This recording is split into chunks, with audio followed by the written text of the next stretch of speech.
क्या आरबीआई ने एक डेडलाइन दी है, एक डेट दे दी है कि इस तारीख तक आम और खास आदमी की सेटलमेंट कर दी जाए, फिर चाहे वो सिक्योर लोन है और चाहे अनसिक्योर लोन है।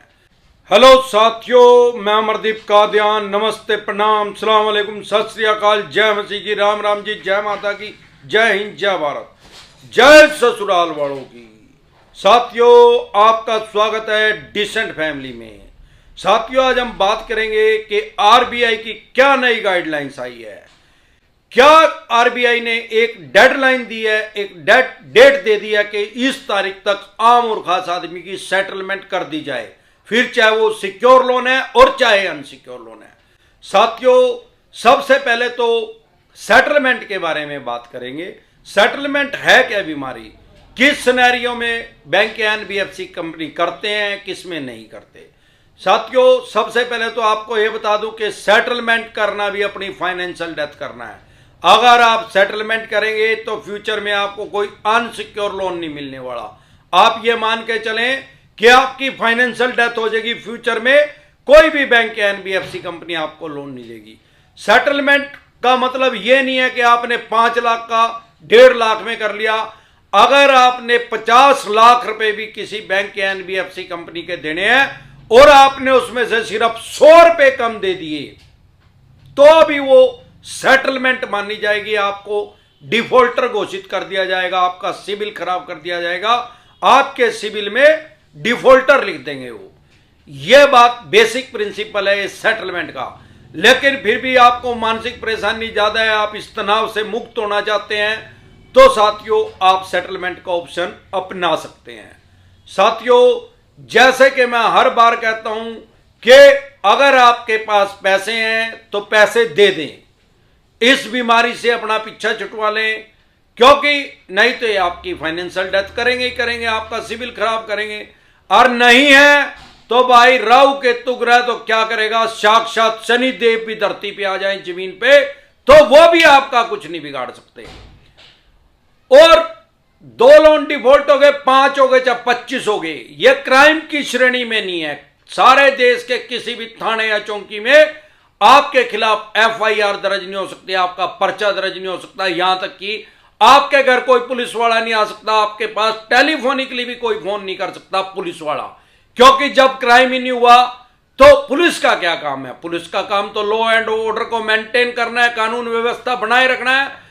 माननीय सुप्रीम कोर्ट के 2019 में आदेश आ चुके हैं, डिसीजन आ चुका है इस टॉपिक पे कि ये सिविल का डिफॉल्ट माना जाएगा, ना कि क्रिमिनल। चाहे आपके भले 25 लोन डिफॉल्ट हो, जो चाहे सारे सिक्योर हैं, चाहे सारे अनसिक्योर हैं, चाहे सारों की 5-5 ईएमआई भी डिफॉल्ट होगी, तो भी वो सिविल का डिफॉल्ट माना जाएगा, क्रिमिनल केस आपके ऊपर रजिस्टर्ड नहीं हो सकता। साथियों, जैसा कि हम बात कर रहे हैं सेटलमेंट के बारे में, बहुत से आदमी हमारे साथ टेलीफोनिकली जुड़ते हैं। सारे देश की कोई भी स्टेट ऐसी नहीं है जहां से मेरे साथ लोग टेलीफोनिकली नहीं जुड़ते।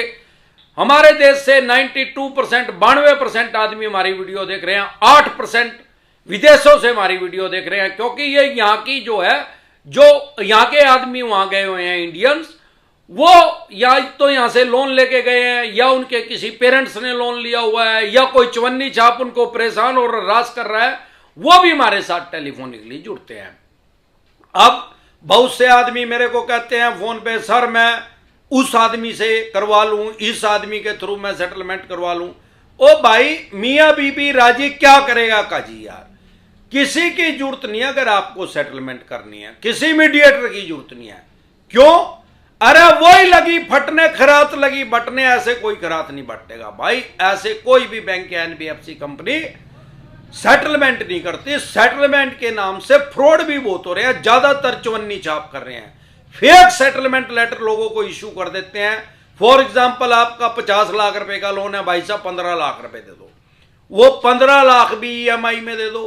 अब आप वो ईएमआई में दे दोगे, जब तक देते रहोगे तो कोई कुछ बोलेगा नहीं, बाद में वो बैंक बोलेगा आपको, भाई ये तो सेटलमेंट लेटर हमने इश्यू नहीं किया, कहां से लेके आए आप।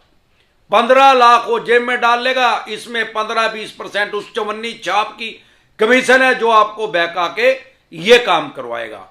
और बाद में दूसरे चवन्नी छाप के फोन आने शुरू हो जाएंगे, फिर दूसरे नोटिस आने शुरू हो जाएंगे, बाद में 35 लाख रुपए आपसे मांगेंगे। अगर सेटलमेंट करनी भी है तो बहुत ध्यान से सेटलमेंट करें कि आपके साथ कोई फ्रॉड ना हो जाए। जब भी सेटलमेंट करनी है, सेटलमेंट डिसेंट एडवाइस लिख के वीडियो देख ले, आपकी समस्या का समाधान हो जाएगा। किसी मीडिएटर की जरूरत नहीं है। किसी मीडिएटर को बीच में डालोगे, वो कहेगा मैं इतने % लूंगा, मैं बैंक से बात करूंगा। अरे मीडिएटर की क्या जरूरत है भाई? सेटलमेंट ऐसा कौन सा मीडिएटर है जो एक EMI डिफॉल्ट होने के बाद आपका सेटलमेंट करवा दे? ओ भाई, सेटलमेंट तो 8, 10, 20, 25 किस्तों के बाद हुआ है। अब लोग कह रहे जी एक्यूरेट फिगर बताओ। भाई हमारे देश में 100 से भी ज्यादा बैंक और NBFC कंपनी काम कर रहे हैं। सबकी पॉलिसी अलग अलग है। कौन कितने टाइम के बाद सेटलमेंट के ऑप्शन पे आते हैं वो फिक्स नहीं है। लेकिन मेरे देखने में आया है कि 6, 7, 10 के बाद ही सेटलमेंट का ऑप्शन आता है, जब आपकी इतनी EMI डिफॉल्ट हो जाए। भगवान ना करे आपकी इतनी EMI डिफॉल्ट हो रही है और आप सेटलमेंट करना ही चाहते हैं। सबसे पहले इनसे हार्ड कॉपी ले। सॉफ्ट कॉपी आपकी मेल पे भेज दी, और चवन्नी छाप फेंक ही भेज देते हैं भाई साहब। आपको व्हाट्सएप पे भेज दिया, आप खुश हो गए भाई 5 लाख के 1.5 लाख रुपए देने, और वो भी किस्तों में देने दे देता हूं। भाई जितना मर्जी सियाना समझ लो, उसको पागल ना समझो जिसने चवन्नी छाप पीछे लगा रखे हैं। इनकी चवन्नी छापों की कोई सैलरी तो है नहीं मेरे देखने में आया। इनकी तो कमीशन है, जिसको बैंकिंग की भाषा में इंसेंटिव कहते हैं। अब होगा क्या भाई साहब, ये आपके साथ सेटलमेंट कर लेंगे और बाद में अपनी कमीशन लेके निकल जाएंगे, और फिर आप उस मकड़ी के जाले में से कभी भी निकल नहीं पाओगे। हार्ड कॉपी लें जब भी आपको सेटलमेंट करनी है। हार्ड कॉपी के ऊपर लिखा क्या होना चाहिए? आपका नाम, फादर का नाम, कितना पैसा बैंक ने आज की डेट में आपसे लेना है और कितने में बैंक सेटलमेंट कर रहा है। फॉर एग्जाम्पल 5 लाख रुपए लेना है और वो 1.5 लाख रुपए में सेटल करने के लिए तैयार है। उसमें यह शब्द भी लिखा होना चाहिए कि फ्यूचर में आपके ऊपर या आपके किसी लीगल हायर के ऊपर, किसी उत्तराधिकारी के ऊपर वो कोई ना तो कोई केस करेंगे और ना ही किसी से वो पैसे मांगेंगे। यह शब्द उसमें लिखा होना चाहिए। उसके बाद भी सावधानी बरतनी है। सारी डिटेल में जाननी है तो आप सेटलमेंट डिसेंट एडवाइस लिख के वीडियो देख लें। और ये जो RBI के क्या आदेश आए हैं, भाई RBI का ऐसा कोई आदेश नहीं है, और ना ही RBI का भी कोई ऐसा आदेश दे सकती है जो गैर व्यवहारिक हो।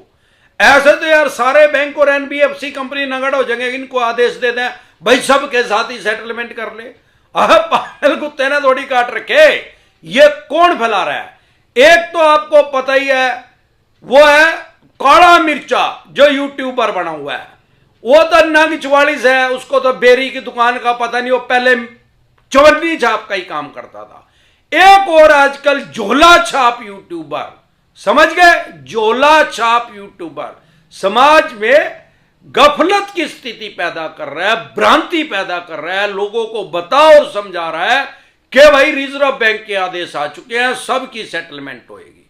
भाई सेटलमेंट का फंडा मैंने बता दिया, ऐसा कोई रिजर्व बैंक का आदेश नहीं आया। हां, सिक्योर लोन में भी कुछ सिनेरियो में सेटलमेंट होती है। मान लो आपका scooter, motorcycle, car, jeep, truck, बस का लोन है, भगवान ना करे वो चोरी होगी और उसका इंश्योरेंस नहीं था, अब वो था तो सिक्योर लोन, अब वो गाड़ी पा नहीं रही, पुलिस की रिपोर्ट भी आ गई भाई नहीं मिली भाई, तो वो सेटलमेंट के ऑप्शन पे आ जाते हैं, क्योंकि उनको पता है साइकोलॉजिकल इफेक्ट है। जब हम उस गाड़ी को, कार को, ट्रक को, बस को यूज कर रहे हैं तो हम सोचते हैं कि इसका पैसा देना है, नहीं तो हमारा दिमाग भी ऐसे ही काम करता है, कोई यार मेरे पास सामान तो है नहीं, मैंने पैसे क्या के देने के। या मकान, दुकान, फैक्ट्री, कारखाने में किस सिनेरियो में बैंक या NBFC कंपनी सेटलमेंट करती है। वैसे तो सिक्योर लोन में सेटलमेंट नहीं होता। अगर आपको कोई कह रहा है तो चवन्नी छाप आपके साथ फ्रॉड करना चाह रहा है। बहुत से ऐसे आदमी है मेरे पास, कह रहे हैं सर 20 लाख रुपए देने हैं, कह रहे 6 लाख रुपए दे दे। अरे 6 लेकर जेब में गाल लेंगे, फिर 14 मांगने लग जाएंगे। साल 2 साल नहीं दिए तो फिर प्लंटी ब्याज जुर्माना लगाकर फिर 20 कर देंगे। ऐसे गफलत की स्थिति में ना रहे। जो ये झोला छाप यूट्यूबर है, इनको पता तो है नहीं, नीम हकीम खतराए जान। भाई दवाई लो तो बढ़िया डॉक्टर पे ले लो, और नहीं तो दवाई नहीं लो। मरेंगे तो मर जाएंगे यार, अफसोस तो नहीं होने का, फिर दवाई लेके भी मर गए। लोग नहीं कहेंगे यार दवाई नहीं ले भाई ना, जिद्दी था भाई, इस मारे मर गया। तो करना क्या है? सिक्योर लोन में किस सिनेरियो में होता है? या तो फॉर एग्जांपल आपका 1 करोड़ रुपए का लोन है और आपकी प्रॉपर्टी की कीमत 65 लाख रुपए है, बैंक ने लेने 85 लाख रुपए हैं, तो बैंक इस सिनेरियो में सोचता है कि भाई मैं इससे ये मकान, फैक्ट्री, जो भी इसकी चीज है, ये मैं गिरवी रख रखी है, मैं इसको ले भी लूं, इसकी ऑक्शन करूं, बोली करूं। अब जो मार्केट रेट 65 है, तो बैंक का कभी भी मार्केट रेट पे सामान नहीं बिकता, क्योंकि आम आदमी तो उससे खरीदता नहीं, उससे तो कोई डीलर डॉलर खरीदा भाई, वो उसको 50 की लेंगे। तो बैंक ये सोचेगा यार मेरे 35 लाख रुपए फंस देंगे। अब मान लो 50 लाख में सेल कर दिया, अब जो मार्केट उसका 35 लाख रुपए रह गया। अब सवाल यह है कि नाम तो अब भी सिक्योर लोन ही है, पर वो एक तरीके से अगर ग्राउंड फ्लोर पे देखे, धरातल पे देखे, तो अनसिक्योर हो गया भाई, जो सिक्योरिटी थी वो तो बेच ही दी। अब फिर इस मामले में बैंक जो सेटलमेंट के ऑप्शन पे आ जाता है, या मामला लंबा चल गया भाई, कोई डीआरटी में चला गया, किसी के पास 13/2 का नोटिस आया, 13/4 का नोटिस आया, और डीआरटी में चला गया, वहां से उसको स्टे मिल गया, या वो हाई कोर्ट में चला गया, वहां से स्टे मिल गया, डीआरटी में प्रोसेसिंग चल रही है, अब डीआरटी में तारीखें लग रही हैं, तो बैंक या एनबीएफसी कंपनी को ये समझ में आता है भाई अब ये कोर्ट का मैटर हो गया, अब ये लंबा चलेगा, अब इनके पास इतना पेशेंस नहीं है। इस मामले में भी मैंने जो है सेटलमेंट होता हुआ देखा है, अदरवाइज जो मैंने पहले किया वही लगी फटने, खरात लगी बटने, ऐसे कोई खरात नहीं बांटता। इन जोला छाप यूट्यूबरों से बचे, और खास तौर पे इस कड़े मिर्चे से।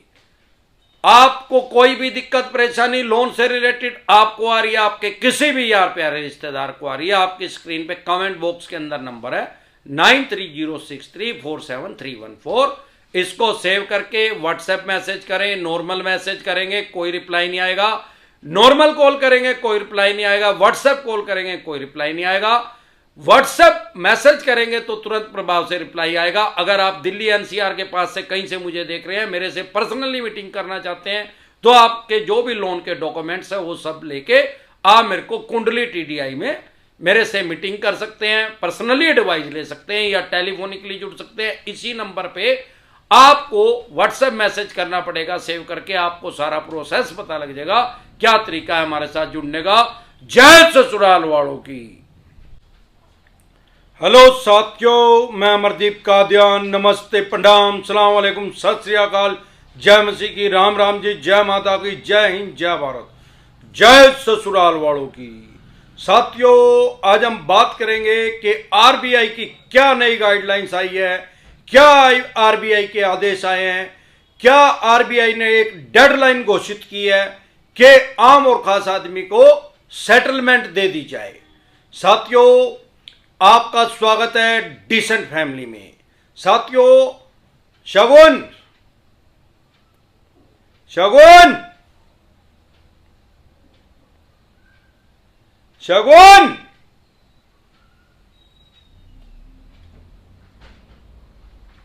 गलत हो गया था, काट दे, गलत हो गई एकदम।